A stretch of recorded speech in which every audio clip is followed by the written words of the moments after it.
Bismillahirrahmanirrahim. Assalamualaikum warahmatullahi wabarakatuh. Halo sahabat Lambung Cerdas, gimana kabar teman-teman semua? Semoga kita selalu dalam keadaan sehat, dalam keadaan bahagia, dan tentunya orang-orang yang kita sayangi terkhususnya sama-sama merasakan kebahagiaan dan diselimuti oleh kesehatan. Amin amin ya robbal alamin. Nah, kali ini saya akan mereview buku yang ditulis oleh Bapak Mardigu Wowi Prasantyo.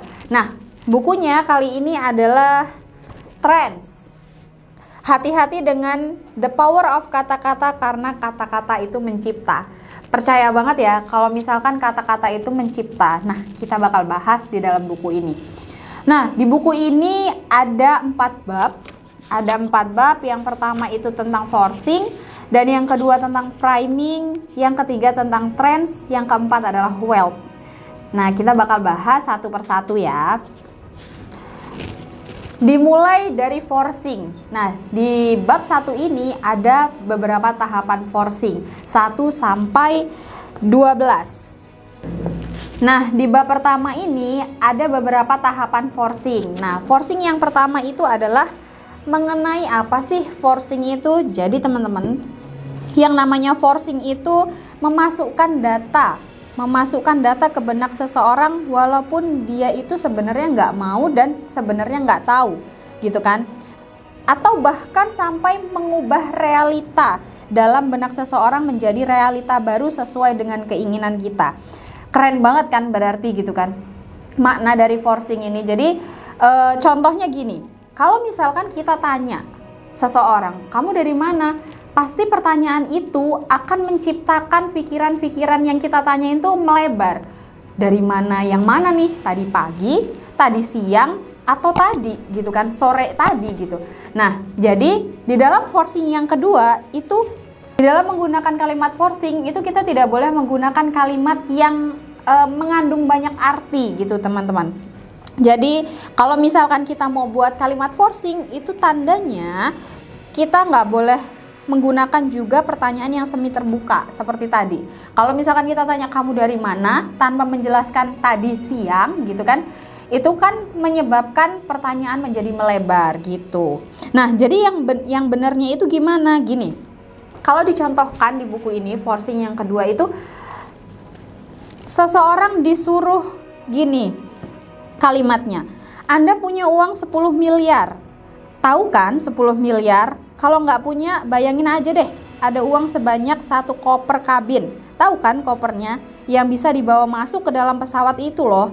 Oke, kopernya penuh dengan uang 100.000 rupiah. Ya kira-kira segitu 10 miliar. Nah, dari contoh kalimat ini itu bisa menciptakan bayangan di dalam otak kita.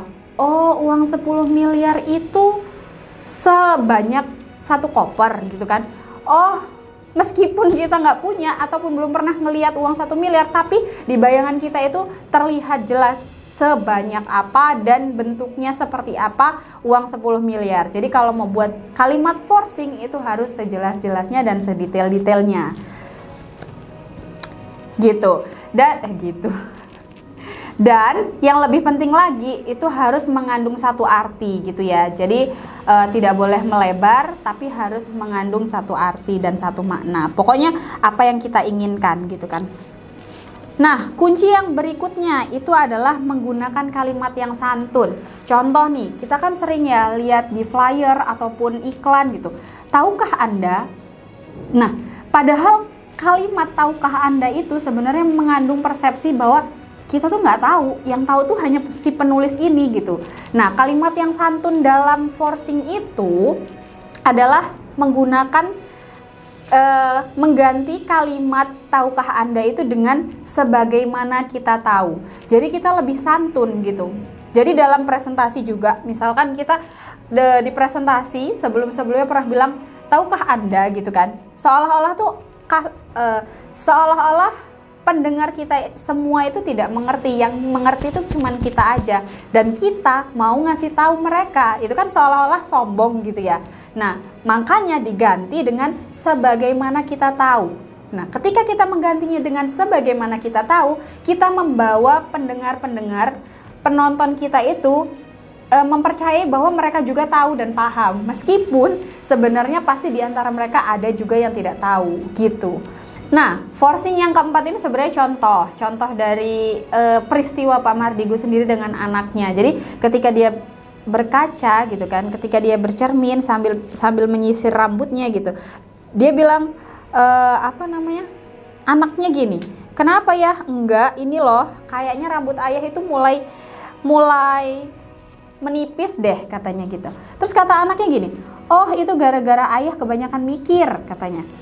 Masih sambil terus menatap cermin dan beliau bertanya lagi, kalau yang menipis rambut depan? Kata anaknya, tandanya ayah pintar. Tapi kayaknya rambut ayah yang atas sama depan juga menipis deh. Terus kata anaknya apa? Oh itu artinya ayah pikir ayah pintar. Nah dari kalimat ini tuh seolah-olah memberikan forcing kepada kita bahwa yang dia omong itu, yang si anaknya omong itu yang dia pengen mau bilang ke ayahnya gitu. Nah, forcing yang kelima ini gunakan kalimat tersaring, ayakan. Jadi kita harus memahami persepsi yang paling banyak dimiliki orang di dunia ini. Jadi jangan dilawan tentang persepsi orang tersebut, tapi tunggangi persepsi itu untuk menciptakan forcingnya.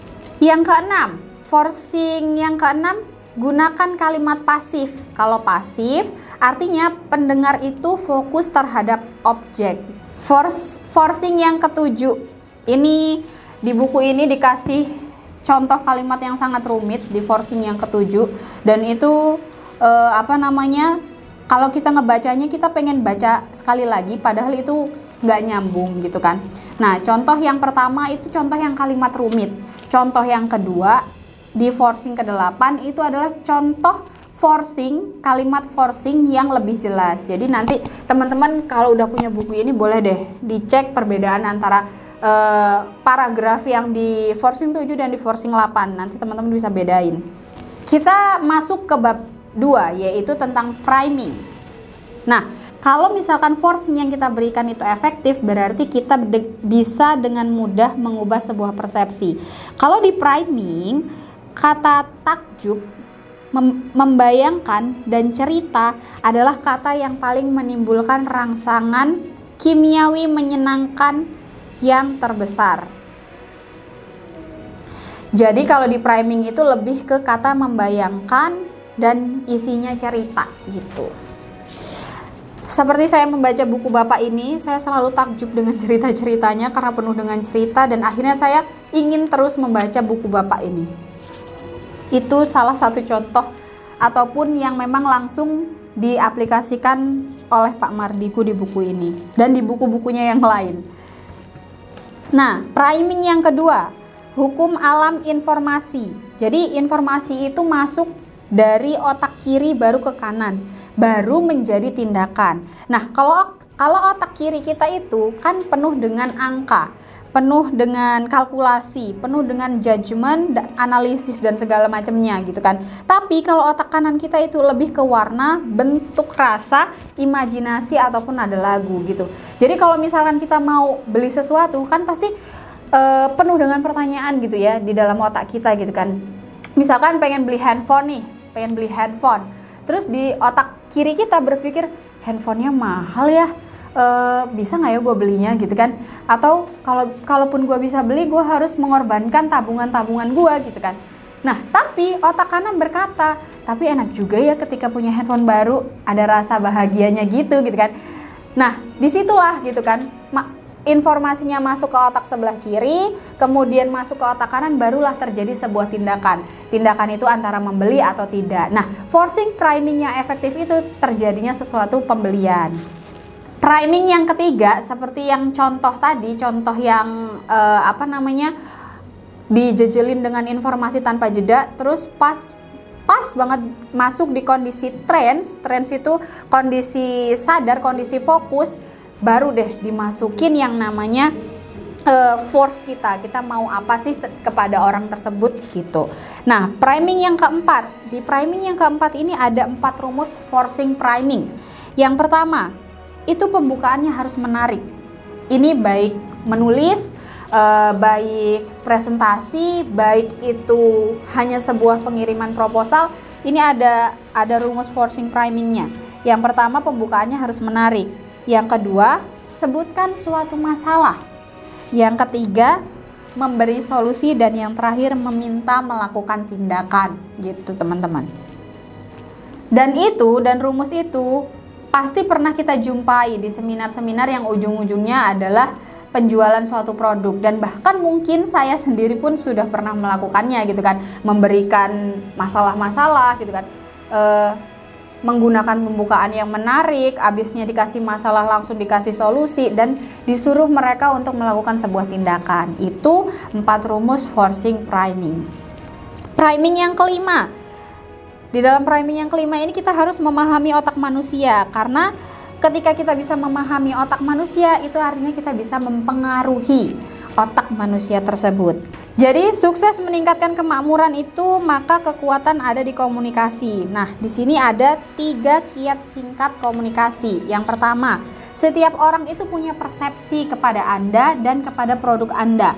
Yang kedua, manfaatkan persepsi mereka terhadap Anda dan barang Anda. Dan yang terakhir, lakukan forcing saat trends. Nah, itu adalah 3 komunikasi, 3 kiat singkat komunikasi supaya terjadi sebuah penjualan. Priming yang keenam. Nah, priming yang keenam ini adalah menciptakan citra diri. Jadi, ada atau tidak ada orang, misalkan Anda nih, atau saya sendiri deh, saya ingin menciptakan citra diri saya itu sebagai orang yang lembut, orang yang penyayang, orang yang penyabar. Tapi dengan citra yang ingin saya bentuk, baik ada ataupun tidak ada orang, itu tetap saya gunakan. Jadi kalau misalkan ada nih seseorang itu tuh mau membentuk citra dirinya dengan perhatian dengan anak, penyayang terhadap anak, tapi hanya pada saat dilihat banyak orang. Ketika tidak ada orang, dia jahat sama anak. Maksudnya suka membentak ataupun suka memarahi dan lain sebagainya. Nah, itu bukan disebut sebagai citra diri. Karena citra diri itu baik ada atau tidak ada orang, itulah citra diri kita gitu. Baik ada, kita lembut, tidak ada orang pun kita lembut gitu. Nah, ketika kamu sudah memiliki citra diri gitu kan ya, kamu itu bisa meningkatkan self esteem atau kepercayaan diri terhadap diri kamu sendiri. Yang ketujuh, ini masih bersangkutan dengan citra diri, yaitu self concept. Apa sih bedanya? Kalau citra diri tadi itu kan lebih ke sikap kita ya, lebih ke sikap kita terhadap sesuatu hal gitu, lebih ke penyabar, penyayang, lembut gitu kan. Tapi kalau misalkan self concept itu tentang otak kita, tentang bagaimana mindset kita bekerja gitu loh. Nah, keduanya ini antara self esteem, antara citra diri dan juga self concept itu bisa menimbulkan kepercayaan diri yang tinggi terhadap diri kita. Kita lanjut ke priming yang ke-8. Jadi memahami arti self concept pada diri seseorang itu berarti kita harus mulai memahami bahwa kita harus peka terhadap keadaan sehingga mengenal diri nih. Contoh nih, maaf ya Mas Restu. Contoh nih ya, dulunya tuh ada seseorang nih, dulu dibilang nggak mungkin lo tuh sukses, lo aja nggak punya modal gitu. Nah, pasti ada kan ya kejadian-kejadian seperti itu. Nah, ketika ternyata si orang yang diejek ini menjadi seseorang yang sukses, dia itu merasa dirinya seorang penipu. Padahal kalau dia memahami self concept dia, itu dia tidak akan tidak akan menyebut dirinya seorang penipu, karena semuanya bisa saja terjadi gitu sesuai dengan pikiran yang kita bentuk gitu kan, self concept yang ada di dalam diri kita. Nah, maka ketika kita bisa memahami ataupun mengenali diri kita sendiri tentang self concept tersebut, kita bakal bisa mudah peka terhadap keadaan, bakal mudah mengetahui loh, menilai diri seseorang itu seperti apa, self concept seseorang itu seperti apa. Nah, kita lanjut ke bab 3, yaitu tentang trends. Nah, bab yang ketiga tentang trends ini yang pertama. Nah, trends yang pertama ini mengenai pernyataan bahwa bayi itu lahir tanpa rasa takut. Kalaupun takut, dia takut dengan kegelapan ataupun suara keras, teman-teman.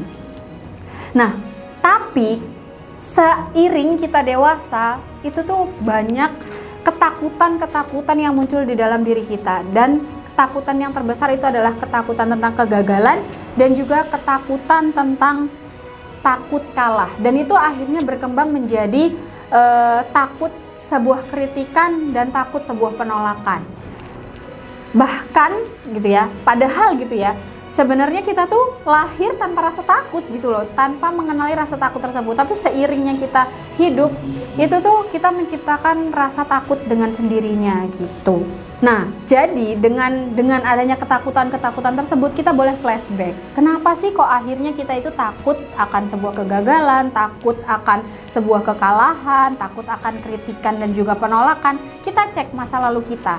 Apakah kita hidup penuh dengan cacian? Apakah kita hidup dengan didikan orang tua kita dulu yang belum tahu mengenai parenting, atau yang lainnya, atau kalimat-kalimat negatif yang tumbuh di dalam diri kita ataupun self concept kita. Nah, kita coba cek, dan ketika kita sudah mengecek itu, pilihan terakhir adalah kita menerimanya di dalam otak kita dan membiarkannya terus berangsur hidup, atau kita lebih memilih untuk membebaskannya, melepaskannya, sehingga kita membentuk self concept yang baru. Nah, itu ada pilihan di teman-teman semua. Trends yang kedua ini mengenai social validation. Apa sih gitu kan? Ketika keputusan kita itu berdasarkan keputusan orang lain. Ada contoh di buku ini, cuman mungkin teman-teman bisa baca di buku ini ya. Di trends yang ketiga itu ada Rosenthal Effect. Jadi Rosenthal Effect ini kayak memberikan self concept terhadap diri seseorang. Contohnya gini. Jadi di sebuah sekolah itu ada kelas yang namanya kelas A sama kelas B. Nah, si kelas A ini selalu dijejeli dengan kalimat-kalimat bahwa kelas A ini memang yang terbaik. Anak-anak yang terbaik, pintar dan segala macamnya gitu. Pokoknya yang baik-baik. Nah, ketika di kelas sebelah, di kelas B ini, yang dilontarkan oleh orang-orang itu adalah kelas sisaan dari anak-anak pintar ini. Jadi alhasil apa, di akhir semester si kelas A ini yang mendapatkan nilai bagus-bagus, tapi di kelas B ini karena yang terus dikasih kalimat-kalimat negatif, dia mendapatkan nilai-nilai yang jelek kayak gitu. Jadi itu sangat-sangat berpengaruh gitu kan, kalimat-kalimat yang kita dengar atau apapun yang kita dengar itu sangat berpengaruh terhadap diri kita. Kemudian trends yang keempat, template jalannya pikiran atau mind map seseorang itu berbeda-beda dan dibentuk karena sesuatu yang berulang-ulang atau terjadi di dalam hidupnya. Nah, jadi pandangan dan reaksi kita dengan kejadian dalam hidup itu ditentukan untuk pemikiran kita sendiri, untuk oleh dasar pemikiran kita sendiri. Jadi kalau misalkan kita berpikir kita akan gagal, ya kita akan gagal gitu. Trends yang kelima, kalau kita ngerasa rendah diri, hidup susah, merasa kurang pintar, cek masa lalu kita. Karena masa lalu itu penyumbang perasaan dan juga mengubah kalimat-kalimat positif hadir dalam hidup kita. Trends yang keenam, tidak blaming orang lain atas kegagalan hidup kita, tapi kita introspeksi dengan masa lalu dan mind map yang terbentuk di dalam diri kita. Trends yang ketujuh, ini mengenai conscious gitu kan, mengenai pikiran sadar. Karena conscious, pikiran sadar itu adalah awal dari perubahan. Nah, ada 4 level kompetensi di dalam diri manusia, yaitu yang pertama, unconscious incompetence, maksudnya kita tidak sadar dan kita tidak tahu gitu kan, tidak berketerampilan. Jadi kalau misalkan kita tentang olahraga gitu ya, kita sama-sama tidak tahu apa manfaat olahraga, kemudian tidak bisa berolahraga gitu. Dan yang kedua adalah conscious incompetence. Kita tahu tapi kita belum berketerampilan. Kita tahu loh kalau olahraga itu menyehatkan tubuh kita, tapi kita belum berketerampilan ataupun belum mau melakukan yang namanya olahraga. Yang ketiga, conscious competence. Itu artinya kita sudah tahu bahwa olahraga itu memang menyehatkan tubuh dan kita melakukan olahraga tersebut.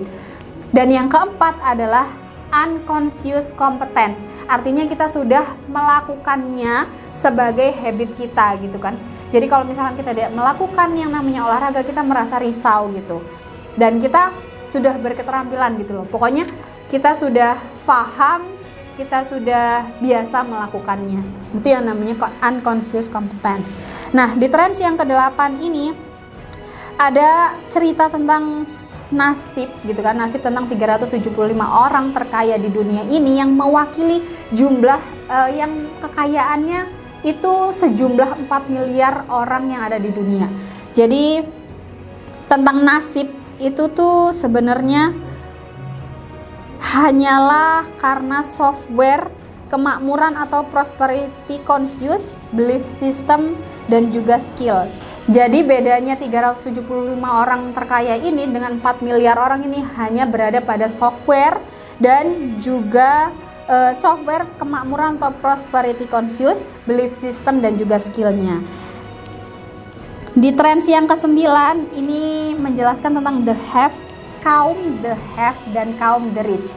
Apa sih bedanya? Kaum the have itu yang memang sudah kaya dari oroknya, jadi orang tuanya yang kaya gitu kan. Tapi kalau kaum the rich itu memang yang kaya dari hasil jerih payah sendiri. Nah, sekarang cek diri teman-teman semua.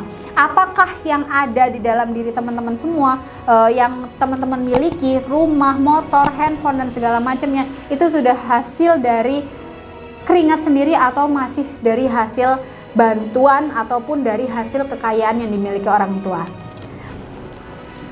Trends yang ke-10, setiap gelombang otak manusia itu ada trigger tertentu untuk memunculkan enzim yang diperlukan dalam menyelesaikan masalah.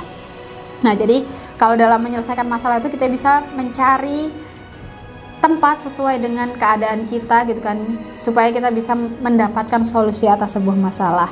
Trends yang ke-11, dua hal lebih tinggi dari unconscious competence adalah belief system dan identity, konsep diri, dan juga servo yang terbentuk. Jadi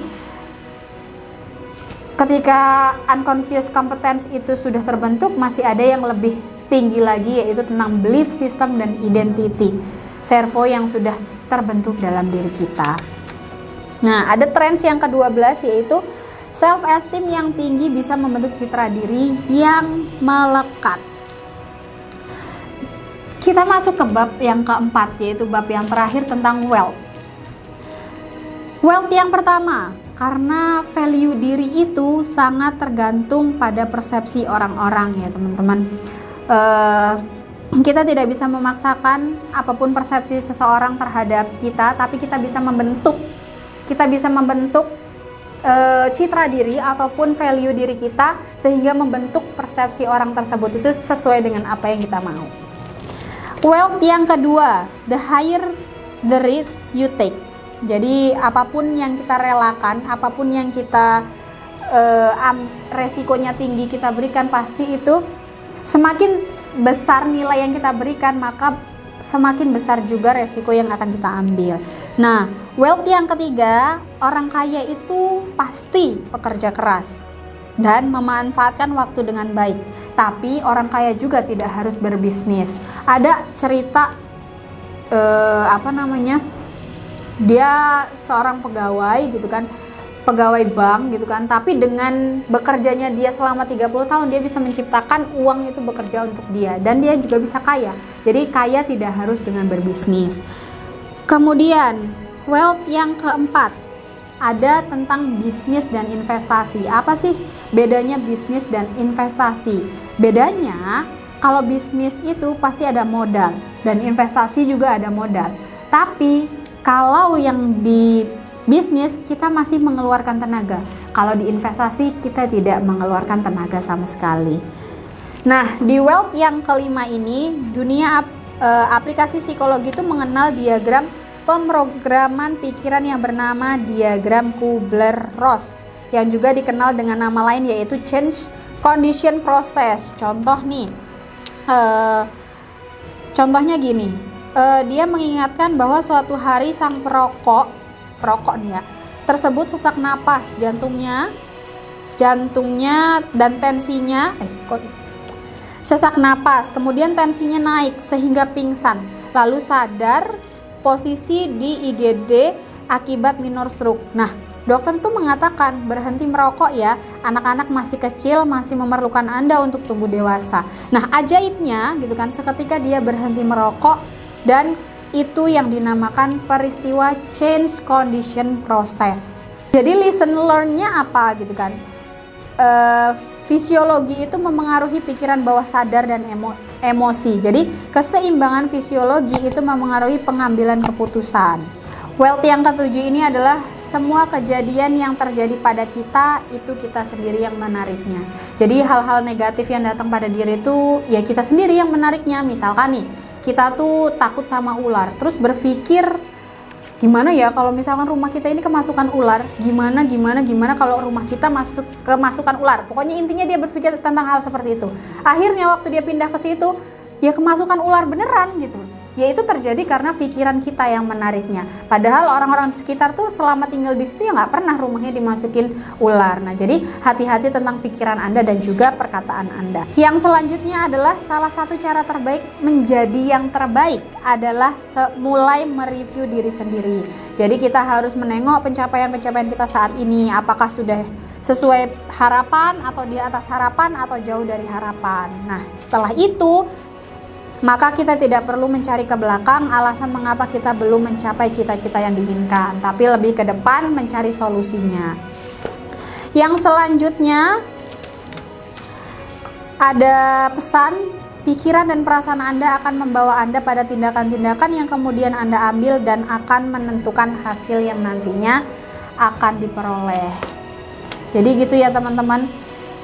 Itu tadi review tentang buku Trends, dan ini luar biasa bermanfaat sekali, luar biasa menimbulkan aha-aha di dalam pikiran saya, termasuk yang paling utama adalah tentang value diri, tentang citra diri, tentang self concept, mind map di dalam otak, dan banyak hal gitu kan. Nah, semoga ini bisa bermanfaat untuk teman-teman semua.